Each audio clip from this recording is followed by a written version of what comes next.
आज हम हिंदी साहित्य के इतिहास आचार्य डॉक्टर आचार्य रामचंद्र शुक्ल के द्वारा लिखी पुस्तक को हम पढ़ने का कोशिश करेंगे और जानेंगे भी बहुत सारी चीज़ें इस किताब में क्या है और क्या पढ़ने की चीज़ें। मैंने पहले भी एक वीडियो अपलोड किया था, किसी कारणवश वो वीडियो इतनी अच्छी नहीं बन पाई, इसलिए मैं सोचा एक बार और अभ्यास किया जाए, जिससे आप लोगों को थोड़ा समझने और जानने में सहायता मिल सके और मेरी पठन सामग्री से भी आप लोग का रुचि बढ़े। और चलिए, इसलिए मैं हिंदी साहित्य का इतिहास, आप लोग पहले से भी इस किताब को पढ़ चुके होंगे।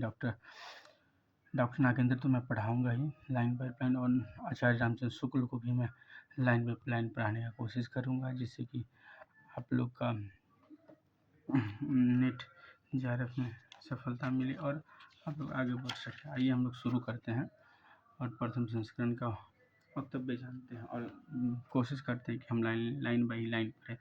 जितना मैंने हाईलाइट कर रखा है, सारे क्वेश्चन बने हैं, इसलिए मैंने सारे को अंडरलाइन कर रखा है। और यदि आपके पास किताब है तो आप भी अंडरलाइन कर लें। यदि किताब नहीं है तो सारे को पॉइंट फॉर्म में लिखने की कोशिश करें, जिससे कि बहुत सारी चीज़ें आपको याद होती चली जाएंगी धीरे धीरे, और एक समय बाद आपको रिवीजन करने के लिए वो शॉर्ट नोट काम आएंगे। चलिए हम लोग शुरू करते हैं। आज हिंदी के कवियों का एक वृत्त संग्रह शिव सेंगर ने सन 1813 ईस्वी में प्रस्तुत किया था। उसके पीछे सन 1889 में डॉक्टर अफसर गिरीसन ने modern vernacular literature of northern Hindustan के नाम के एक वैसा ही बड़ा कवि वृत्त संग्रह निकाला। काशी की नागरी पर जानी सभा का ध्यान आरंभ में ही इस बात की ओर गया कि साहसों हस्तलिखित हिंदी पुस्तकों देश के अनेक भागों में राजपुस्तकालय तथा लोगों के घरों में अज्ञात पड़ी है। अतः सरकार की आर्थिक सहायता से उसे सन 1900 से पुस्तकों की खोज का काम हाथ में लिया गया और सन 1911 तक की खोज की। अपनी 8 रिपोर्टों में सैकड़ों अज्ञात कवियों तथा ज्ञात कवियों के अज्ञात ग्रंथों का पता लगाया। सन 1913 में इस सारी सामग्री का उपयोग करते हुए मिश्र बंधु ने अपना बड़ा भारी कवि वृत्त संग्रह मिश्र बंधु, जिसे वर्तमान काल के कवियों और लेखकों का भी समावेश किया गया, 3 भागों में प्रकाशित किया गया था। मिश्र बंधु से प्रश्न बन चुके हैं। मिश्र बंधु कितने भाई थे, इससे भी प्रश्न बन चुके हैं, तो आगे हम इस बात पे भी चर्चा करेंगे। इधर जब से विश्वविद्यालय में हिंदी की उच्च शिक्षा का विधान हुआ, तब से उसके साहित्य के विचार श्रृंखला व इतिहास की आवश्यकता का अनुभव छात्र और अध्यापक दोनों कर रहे थे। शिक्षित जनता के जिन जिन वृत्तियों के अनुसार हमारे साहित्य स्वरूप में जो परिवर्तन होते आए हैं, जिन जिन प्रभाव की प्रेरणा से काव्य धारणा की भिन्न शाखाएं फुर्ती रही है, उनके सबके सम्यक निरूपण तथा उनकी दृष्टि से किए हुए सुसंगत काल विभाग के बिना साहित्य के इतिहास का सच्चा अध्ययन कठिन दिखाई पड़ता है। 700-800 वर्ष संचित ग्रंथ राशि सामने लगी हुई थी। एक ऐसा निर्दिष्ट सरणियों की उद्भावना नहीं हुई थी जिसके अनुसार सुगमता से इस प्रभुत सामग्री का वर्गीकरण होता है। भिन्न भिन्न शाखाओं के हजारों कवियों केवल कालक्रम से गुथी उपयुक्त वृत्त महिलाओं साहित्य के इतिहास के अध्याय में कहाँ तक सहायता पहुँच सकती है। सारी रचना को केवल आदिकाल, मध्यकाल, पूर्व इत्यादि खंडों में आंख मूंद कर बांट देना, ये भी न देखना कि खंड के भीतर क्या आता है और क्या नहीं, किसी वृत्त संग्रह को इतिहास नहीं कहा सकता। दी लाइन आचार्य रामचंद्र शुक्ल के द्वारा कहा गया, और ये बहुत सारी एग्जाम में ये प्रश्न बने हैं। मैं चाहता हूँ एक बार मैं और आपको रिपीट कर दूँ। सारे रचना काल को केवल आदि, मध्य और पूर्व, उत्तर इत्यादि खंडों में आंख मूंद कर बांट देना, यह भी न देखना ये खंड के भीतर क्या आता है और क्या नहीं, किसी वृत्त संग्रह को इतिहास नहीं बना सकता।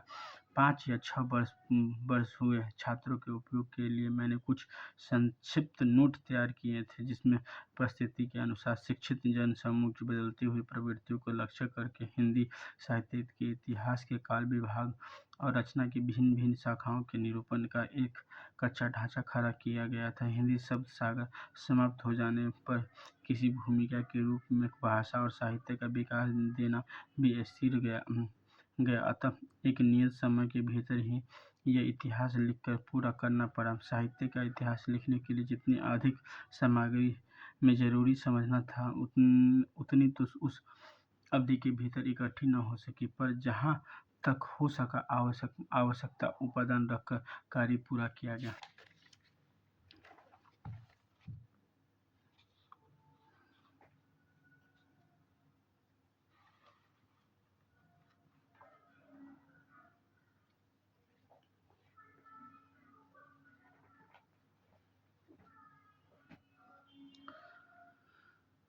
इस पुस्तक में जिस पद्धति का अनुसरण किया गया उस थोड़े में उल्लेख कर देना आवश्यक जान पड़ता है।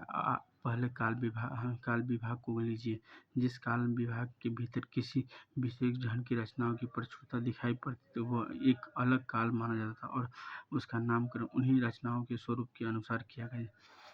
जिस काल का विभाग के भीतर किसी विशेष ढंग की रचनाओं की प्रचुरता दिखाई पड़ती थी वो एक अलग काल माना गया और उसका नामकरण उन्हीं रचनाओं के स्वरूप के अनुसार कर दिया। मतलब इसका मतलब यह हो गया जिस काल में जिसकी ज़्यादा सामग्री उपलब्ध होती थी उसी अनुसार उस काल का नाम रख दिया गया। और बहुत सारे आप आगे देखेंगे वीरगाथा काल आदिकाल को वीरगाथा काल कहा गया है। इस तरह से बहुत सारे 4 कालों में बांटा गया है, तो आप देखने को आपको मिलेगा अगले आप 2-4 वीडियो में। इसी प्रकार का काल एक निर्दिष्ट सामान्य लक्षण बनाया जा सकता था। किसी एक ढंग की रचना की प्रचुरता से अभिप्राय यह है कि दूसरे ढंग की रचनाओं में जो चाहे किसी एक ढंग की रचना को ले वह परिणामों के प्रथम के बराबर न होगी। यह नहीं कि और सब ढंगों की रचनाएं मिलकर भी उसके बराबर न होगी। जैसे यदि कि काल के 5 ढंग की रचना है 10, 5, 6, 7 और 2 के क्रम में मिलती है। जिस ढंग की रचना 10 पुस्तक है और उसकी प्रचुरता कही जाएगी। यदि शेष ढंग की सब पुस्तक मिलकर 20 और यहाँ तो हुई पहली बात। दूसरी बात है ग्रंथों की प्रसिद्धि। किसी काल के भीतर जिस एक ही ढंग के बहुत अधिक ग्रंथ प्रसिद्ध चले आते हैं उस ढंग की रचना उस काल के लक्षण के अंतर्गत मानी जाएगी, चाहे और दूसरे ढंग की अप्रसिद्ध और असाधारण कोटि की बहुत सी पुस्तकों भी इधर उधर कोने में पड़ी मिल जाया करे। प्रसिद्ध भी किसी काल की लोक प्रवृत्ति की प्रतिध्वनि है भी किसी काल की लोक प्रवृत्ति की प्रतिध्वनि है। सारांश यह इन दोनों बातों की ओर ध्यान रखकर काल विभाग का नामकरण किया गया था। आदिकाल का नाम मैंने वीरगाथा काल रखा। उक्त काल के भीतर 2 प्रकार की रचनाएं मिलती हैं। वीरगाथा काल मतलब आदिकाल के बीच में दो प्रकार की काल के भीतर 2 प्रकार की रचनाएं मिलती है। जैसे अपभ्रंश की रचनाएं मिलती है देश भाषा की इसके कारण आदिकाल को वीरगाथा काल के नाम दे दिया गया था। अपभ्रंश की पुस्तकों में कई तो जैनों के धर्म तत्व निरूपण संबंधी जो साहित्य की कोटि में नहीं आती और जिनका उल्लेख केवल ये देखने के लिए ही किया गया था कि अपभ्रंश भाषा का व्यवहार कब से हो रहा था। साहित्य की कोटि में आने वाली रचनाओं में कुछ तो भिन्न भिन्न विषयों पर फुटकल दोहे है जिनके अनुसार उक्त काल की कोई विशेष प्रवृत्ति निर्धारित नहीं की जा सकती। साहित्य पुस्तकों में केवल 4 है। साहित्य पुस्तक केवल 4 प्रश्न बने हैं। साहित्य पुस्तक कितनी है? 4 है। विजय रासो, हमी रासो, कीर्तिलता, कीर्तिपताका। कितने हैं साहित्य पुस्तक? 4। विजय रासो, हमी रासो, कीर्तिलता, कीर्तिपताका।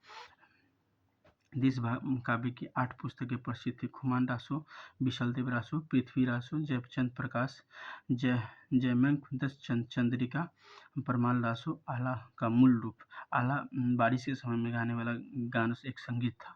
आप पढ़ने को आगे मिलेगा आपको इस चीज़ की। खुसरो की पहलिया, आदि विद्यापति, पदावली। इन्हीं 12 पुस्तकों की दृष्टि से आदिकाल का लक्ष्य निरूपण और नामकरण हो सका है। 8 पुस्तक के कारण ही आदिकाल का नामकरण हुआ है। चलिए आगे हम पढ़ने की कोशिश करें और मैं लाइन बाय लाइन ही पढ़ाऊँगा क्योंकि आप लोग को थोड़ा सा पढ़ने में भी सहायता मिले। मैं इनमें से अंतिम 2 तथा विशलदेव रासो को छोड़कर शेष ग्रंथ को वीरगाथात्मक ही है, अतः आदिकाल का नाम वीरगाथा काल ही रखा जा सकता है। जिस सामाजिक या राजनीतिक परिस्थिति की प्रेरणा से वीरगाथाओं की प्रवृत्ति रही है उसका सम्यक निरूपण पुस्तक में कर दिया गया है। मिश्र बंधु ने इस आदिकाल के भीतर इन पुस्तकों को नामावली दी है।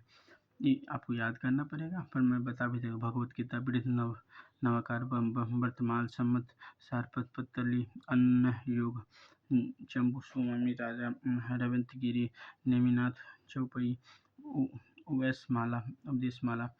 इनमें से एक तो पीछे की रचना है, एक ये पहले वाला भगवत के पीछे की रचना है, जैसे कि उसकी इस भाषा से स्पष्ट है।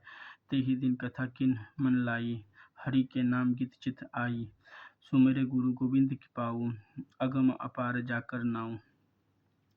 जो वीर रस की पुरानी परिपाटी के अनुसार कहीं वर्णों का द्वंद्व देखकर ही प्राकृतिक भाषा और कहीं चौपाई देखकर ही अवधि या बैसबारी समझते हैं, जो भाव को थाट और विचार को फीलिंग कहते हैं। यदि उद्भिद पदों को संबद्ध करके क्या संबद्ध 500 के भी बताएं तो कोई आश्चर्य की बात नहीं है। पुस्तक की संबद्ध सूचक पंक्ति का ये गड़बड़ पाठ ही सावधान करने के लिए काफ़ी है। सहस्त्र संपूर्ण में जाना जाता। अब रही शेष 9 पुस्तक, उनमें से 2, 7, 9, 10 जैन धर्म के तत्व निरूपण, जैसे 2 हो गया, 7 हो गया, 9 हो गया, 10 जैन धर्म की पुस्तकें थे। जैन धर्म के तत्व निरूपण पर है और साहित्य कोटि में नहीं आती। और 6 योग की पुस्तक, ये 6ठा योग की पुस्तक है और देखने से भी लग गया है अन्य योग पुस्तक है। 9 3 हो गया आपका वर्तमान और 4 हो गया संवत्सर। केवल नोटिस मात्र की पुस्तक, ये बस नोटिस मात्र की पुस्तकें हैं। विषय को कुछ भी विवरण नहीं है। इस प्रकार केवल 2 साहित्य पुस्तक बची, वर्णनात्मक एवं नंद के जीवनार का वर्णन, दूसरे गुजरात के रवत प्रबंधन। अतः इन पुस्तकों की नामावली से मेरे निश्चय में किसी प्रकार का अंतर नहीं पड़ सकता। यदि ये भिन्न भिन्न प्रकार की 9 पुस्तक साहित्य भी होती है तो मेरे नामकरण में कोई बाधा नहीं डाल सकती थी, क्योंकि मैंने नववर्षित वीरगाथा पुस्तक का उल्लेख किया है। एक ही काल और एक ही कोटि की रचनाओं के भीतर जहाँ भिन्न भिन्न प्रकार की परंपराएं चली हुई पाई गई है, वहाँ अलग अलग शाखाओं करके सामग्री का विभाजन किया गया है।